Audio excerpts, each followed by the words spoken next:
No vídeo de hoje, vamos trazer uma empresa que presta serviços para as grandes petroleiras do mundo, especializada em perfuração de poços de petróleo, que apresenta resultados ruins no histórico recente, mas tem boas perspectivas por alguns analistas. Confira os resultados da Transocean. Se ajudar em seus estudos, fique à vontade para curtir, compartilhar e se inscrever no canal.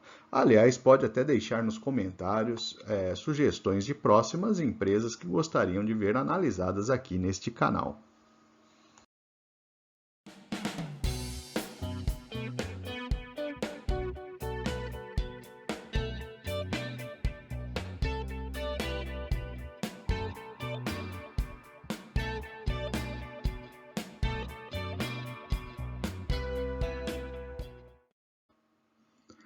Vamos começar trazendo o controle acionário da empresa. Como várias empresas americanas, temos alguns fundos de investimentos que possuem as participações mais relevantes na empresa. Neste caso, a Vanguard possui 7,6% do total de ações. Em termos de região de atuação, ganha destaque a atuação no Golfo do México e no Mar do Norte. São duas grandes regiões produtoras de petróleo com grandes investimentos. Mas podemos ver que o Brasil também tem um mercado de exploração de petróleo relevante para a empresa.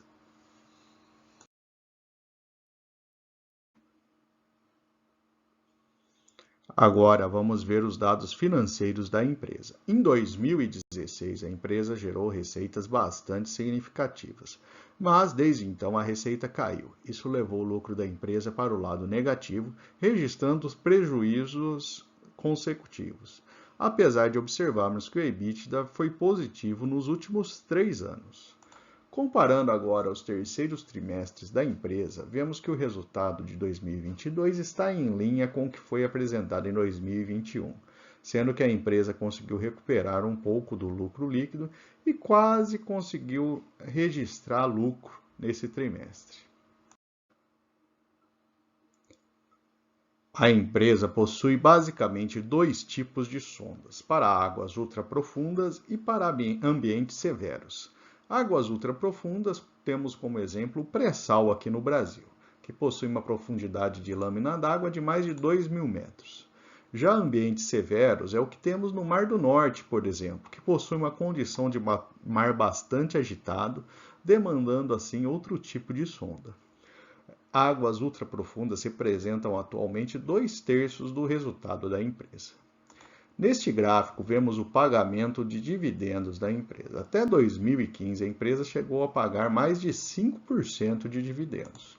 No entanto, com a queda do resultado de 2017 e os prejuízos nos anos seguintes, a empresa segue sem pagar dividendos por alguns anos. Podemos perceber que o tamanho do prejuízo tem diminuído ao longo dos anos, mostrando uma melhora financeira da empresa.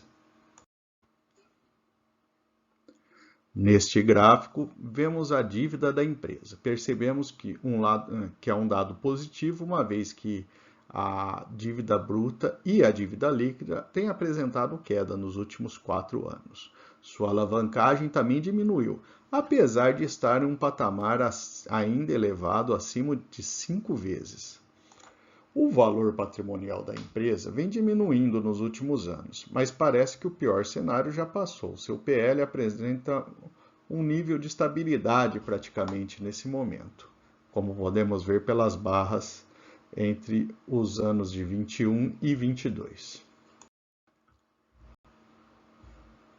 Nesta evolução, a relação PL-PVP, vemos que o PVP reduziu significativamente, já seu PL ficou no campo negativo devido aos diversos anos registrando prejuízos. Na comparação com outras empresas prestadoras de serviços para a indústria de óleo e gás, com foco na extração de petróleo, de modo geral a gente percebe os indicadores dessas indústrias não têm sido positivos, com praticamente todas registrando prejuízo. O que podemos tirar da tabela é que a Transocean e a Precision Drill, ao menos, conseguiram registrar EBIT positivo, diferente das demais, do qual o EBIT já resulta em um valor negativo. A relação PSR, preço por receita da Transocean, ficou em terceira na lista, sendo a Nabors com um valor mais baixo. Mas quando olhamos o valor patrimonial, a Transocean é a que apresenta o menor valor em relação ao seu patrimônio líquido. As margens, exceto pela situação da Transocean Precision Drill com EBIT positivo, em todos os outros casos ficou no campo negativo. Ou seja, trata-se de um setor que está pressionado no momento, onde a Transocean pelo menos está entre as empresas com o melhor cenário dentro dessa lista ali de prestadoras de serviço. Analisando o preço da ação, vemos que houve uma queda significativa em relação ao preço que era praticado até 2014, por exemplo, com a queda do valor do petróleo na época. Mas o que aconteceu na seguinte foi a cotação do barril do petróleo se recuperou recentemente e os resultados da empresa não responderam na mesma proporção. De modo geral, essa empresa depende dos investimentos em exploração do petróleo por parte das grandes petroleiras. Existem questões de ESG que devem fazer com que a extração de petróleo consiga menos investimentos ao longo do tempo. Em compensação, olhando pela outra ótica, o petróleo ainda é uma matéria-prima essencial para o mundo que conhecemos hoje. Talvez em algum momento a realidade comece a se impor e consigamos ter uma recuperação dessas empresas, que de fato são poucas empresas no mundo que têm esse tipo de equipamento, essa capacidade de responder à necessidade aí por novos poços de petróleo. Lembrando que isso daqui é apenas uma hipótese e não é uma recomendação de investimento. A grande pergunta que o investidor tem que fazer é como estará a produção de petróleo em 10 anos? Lembrando que mesmo que tenhamos estabilidade do consumo de petróleo no mundo, é natural que os poços sofram um decaimento da produção ao longo do tempo. Então, para manter o patamar de produção, a empresa tem que continuar investindo. Por exemplo, esse era um grande problema que se via na Petrobras na época no auge da crise, uma vez que a empresa estava com a dívida muito pressionada, né, e tinha até dificuldades em continuar fazendo os investimentos para segurar o patamar de produção. Então, isso daí demanda para furação de poço de petróleo com certeza vai continuar existindo, mesmo que se mantenha ou que se tenha uma pequena queda no consumo. Em termos de valor intrínseco, com prejuízos registrados, não é possível a gente detalhar um valor intrínseco calculado pela fórmula de Graham. Vamos falar agora das projeções dos analistas para a ação. Em média, existe uma expectativa de pequeno ganho, mas há analistas projetando até $8 por ação da empresa. Metade dos analistas, no entanto, tem uma recomendação neutra para essa ação. Nesse ponto, acho que é válido trazer um pouco mais de detalhe dos equipamentos da empresa, para que você possa ter uma ideia do porte dos equipamentos que a empresa possui. O primeiro é uma sonda para águas ultraprofundas.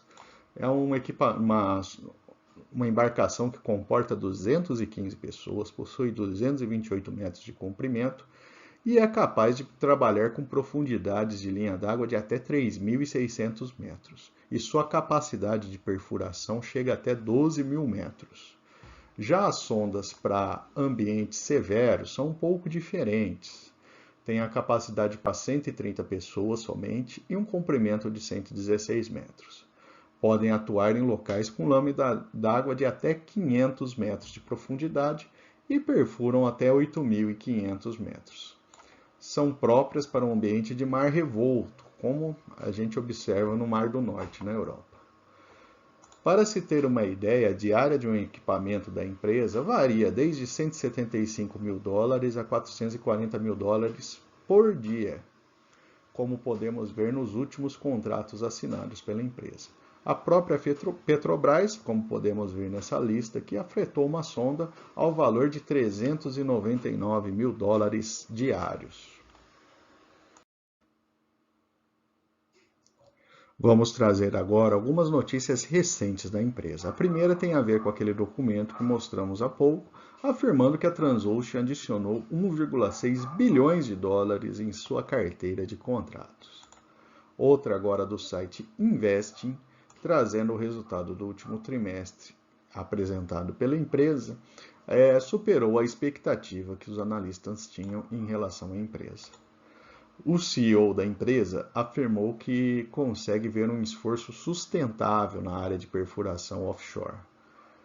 Temos ainda a análise de um site especializado apontando para um cenário de maior demanda de plataformas de perfuração que devem aumentar as diárias e ainda a utilização das sondas, né, a taxa de utilização das sondas, né, da frota da Transocean. E outra notícia do mesmo site apontando que a empresa está operando com uma sonda de 8ª geração, mostrando que a empresa tem feito também investimento na renovação da sua frota.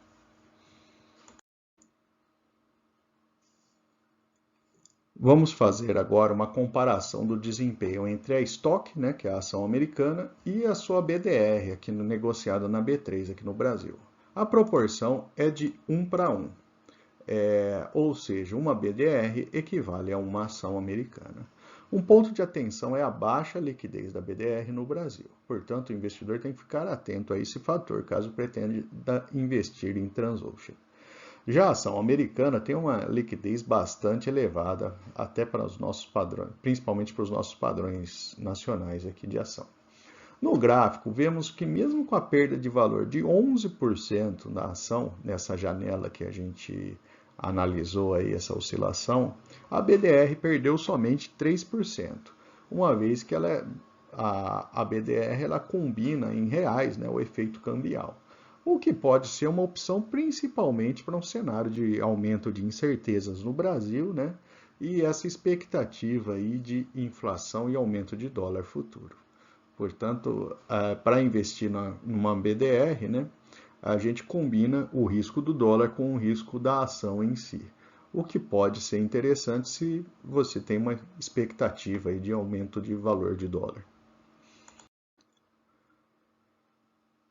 E, finalmente, vamos trazer os pontos positivos e negativos para investimento na Transocean. Do lado positivo, a empresa tem apresentado queda da sua dívida, apesar de ainda estar num patamar alto, mas não deixa de ser positiva essa diminuição da dívida. A cotação tanto da ação, né, principalmente da ação e também da BDR, está em valores historicamente baixos.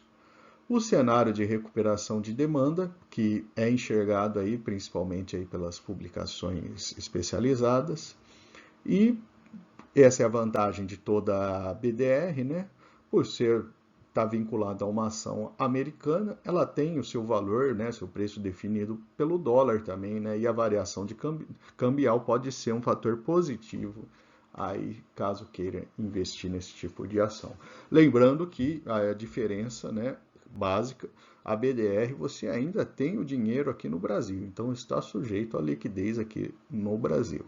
Já quando você investe diretamente por uma corretora americana, você está com o dinheiro fora do país, né? Então, teoricamente, é um pouco mais, um nível maior aí de segurança do que você ter somente a BDR. Mas, em termos de praticidade, é evidente que a BDR você pode investir diretamente pela sua corretora aqui no Brasil, né? Não precisa abrir conta fora e tal. Então, principalmente a depender do valor, né? Pode acabar sendo muito mais interessante investir na BDR, né? Em valores menores, do que ter toda essa gestão aí de uma conta fora do país. Mas fica a escolha do freguês, né? Do lado negativo, a gente tem um setor como um todo com indicadores ruins, né? Então, se o setor está sendo pressionado como um todo, não há de se esperar grandes indicadores pela Transocean.